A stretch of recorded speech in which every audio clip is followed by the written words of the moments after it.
She wants to lay her eggs inside me, but I'm more scared of being alone.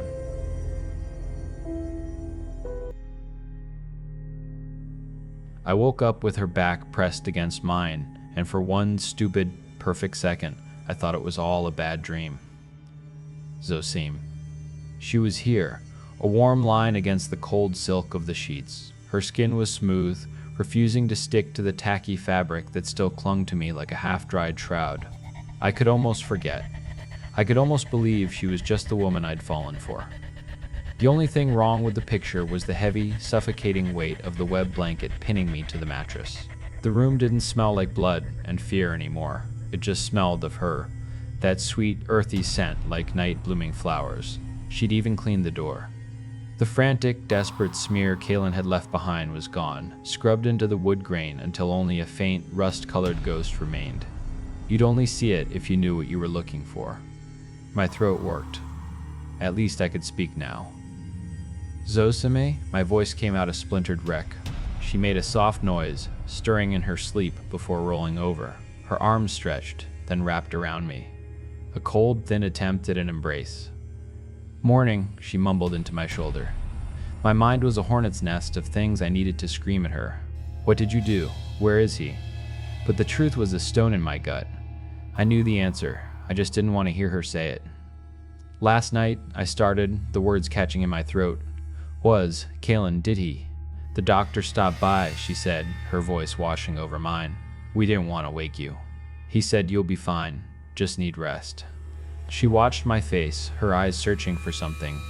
He left some medicine for the pain, said I should give it to you when you need it. A doctor? All the way out here? No fucking way. He would have seen the webs clinging to the porch, the way the forest seemed to shrink away from this house. He would have known. I didn't believe a word of it, but my body was a broken machine. I played along. In a sick way, she was a good nurse. I couldn't tell if her gentle hands were real or just another part of the trap. I don't know how many days it's been. Time melts here. Zosim is trying so hard to win me back. She spoon feeds me broth, she cleans my wounds, she brings me medicine when the aches get too bad. Today she made a lemon pie. I have no idea where she got lemons out here. It was a little lumpy, the crust uneven, but it was the first solid food I'd had in, I don't know. It tasted impossibly sweet, but with an undercurrent of something sour that made my jaw ache. It wasn't great, but it was warm, and I could taste the effort in it. The love. Or something like it. My leg is almost completely healed. I can move my head without that grinding pain in my neck. But the stronger my body gets, the weaker I feel. Drained. Like something inside me is being slowly siphoned off. Every time she brings me a slice of that pie, my thoughts get fuzzier, my will gets softer. I keep asking for a smaller piece, telling her it's too rich, but she just smiles that tired, sad smile and says she knows what I need. We don't talk about it. We don't talk about the monster that wears her face or the friend she murdered. We just exist in this quiet, domestic hell. She tells me about all the things we'll do when I'm better. We'll go on proper dates, see the city, meet people. What the fuck am I thinking? Listening to her, believing for a second that any of this can be real? It can never be normal again. Not after what I saw. Not after Kaylin. My memory is shot to hell. Big chunks of my life are just gone. But the fog hasn't been getting much worse since that day in the hall. Maybe there's nothing left for her to take. Except him. Kaylin is still in my head, sharp and clear. Every stupid joke, every late-night conversation, and every memory is a fresh razor blade, reminding me of what she took from me. Every day, I feel more certain this can't last. As I heal, as I gain weight from her fucking pies, she gets thinner. Her skin is pale and almost translucent. She's getting weak, she needs to feed. And now that Kaylin is gone, I know who's next on the menu. She's fattening me up. I have to do something. I think I can walk. I know I can. I just need to stop eating. If I can clear my head, keep her venom out of my system for just a day, maybe I can find the strength to fight. Kaylin might be gone, but he left me a parting gift. Last night, rolling over in this silk prison, I felt something hard poke me in the back. My hand slipped under the pillow. The knife. The same blackened, wicked-looking blade he used to try and cut me free. Maybe I can finish what he started. Tonight's the night. It has to be. I don't think she can wait much longer. She has that look again. The hungry, desperate one she had right before. In a few hours, she'll bring my medicine. My slice of pie. By then, the knife will be in my hand, hidden under the web blanket. I've been working at the strands, holding me down, sawing at them bit by bit when she leaves the room. They're tough, like cutting through bundles of wire. But I'm almost through the main ones. Once they're gone, the rest is just a net. Weak, useless. If you don't hear from me again, it didn't work. It went so wrong. So much worse than I ever could have imagined. I'm writing this fast. I need to remember. I need whoever finds this to know. It started perfectly. I cut the last anchor strand, and the weight on my chest vanished. I felt strength flood back into my limbs, adrenaline burning away the last of the sluggishness from the pie. I hid the knife just as she came in. The sun was going down. She was limping. Her human form was failing her, the hunger eating her from the inside out. Good. It would make this easier. Even after everything, I didn't want to kill her. I just wanted to get away, save myself. That would be enough. Kaylin died trying to save me. I couldn't let that be for nothing. She came over, the plate in her hand. A huge slice of pie, glistening under a thick layer of syrup. Her eyes were sunken, dark pits in her skull. "Time to eat," she whispered. That was my cue. I threw the webs off and lunged, not for the door, but for her. I grabbed the knife from under the pillow and just shoved. It wasn't a clean strike. It was clumsy, weak. I put it right into her shoulder. The sound she made wasn't human. It was a shriek that was part boiling kettle, part tearing metal. It ripped through the quiet house and right through me. For a second, her face was just my Zosime, looking at me with shock and betrayal. Then her eyes rolled back, and 8 black, glistening beads took their place. I shoved her away. She stumbled, clutching her shoulder where dark, thick fluid was starting to well up around the knife.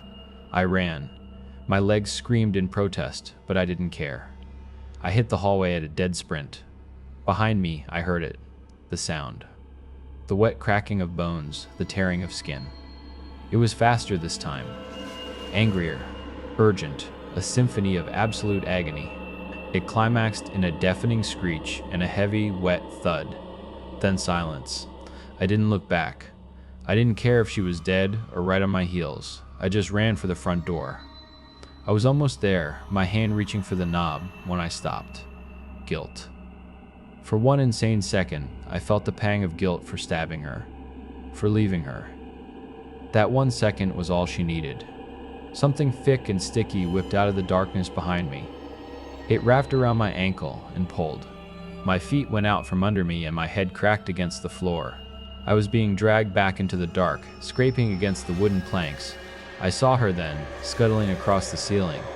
A nightmare of pale flesh and too many limbs, the knife still jutting from one of her joints. Her fangs sank into the back of my neck. The pain was blinding, sharp, and then nothing. I woke up swinging, gently. Back and forth. The room was pitch black. I wasn't in bed. I was hanging from the ceiling, wrapped head to toe in a thick, tight cocoon. I could only move my head an inch or two. Below me, in the faint moonlight filtering through the window, I could see my bed, and I could see her.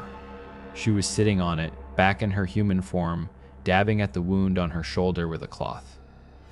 "I'm so sorry," she whispered, her voice choked with something that sounded like remorse. "I didn't want to do this. You left me no choice." My own voice was a dry rasp. "Is this it? You gonna eat me now? Eat you?" Her head snapped up. In the dark, I could just make out the glint of tears on her cheeks. Oren, I could never. I'd rather starve. "You had no problem eating Kaylin," I spat. "That was different," she said, her voice turning cold. "He was just noise. Just a weed. You showed me what a heart is for. I feel it, in my chest, in my head. This is love, isn't it?" She paused. "I have his memories now. All of them. He didn't love you, Oren. He pitied you. He was a stain on a part of you I was trying to clean. His flesh was worth more than his friendship." The words hit me like fists. She killed him. She loved me. The two thoughts crashed together in my skull, making me dizzy. I twisted in my cocoon, trying to see her better. You're wrong. He was all I had left. I don't remember anyone else. I know, she said, her voice softening again. I tried to only take the bad memories. The pain.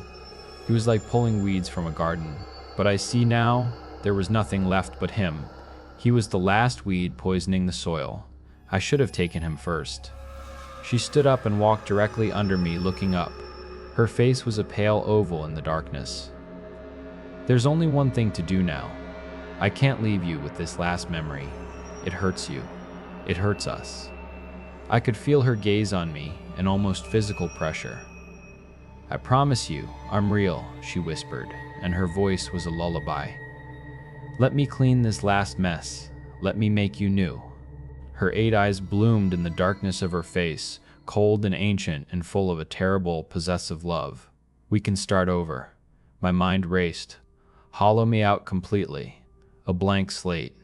Her puppet. No, I choked out. Please, just give me some time to think. One of her long, spider-like limbs reached up from the shadows, impossibly long, and gently brushed a tear from my cheek. Her touch was chillingly tender. Of course, she said. Her voice was the last thing I heard as she skittered silently from the room. I'll be here when you're ready. I've been hanging here for hours now, and I've noticed something. In the corner of the room where the ceiling meets the wall, there's a shape. A pale, round shape, woven seamlessly into the webs that coat this entire house. It pulses, gently, with a life of its own. An egg sac. My head is clearer than it has been in weeks, but my past is a hollow pit in my stomach. She didn't just eat my memories, she dug a hole inside me. And now I know what she wants to fill it with. She wants to make me a home. The fucked up part? The part that's making me question my own sanity.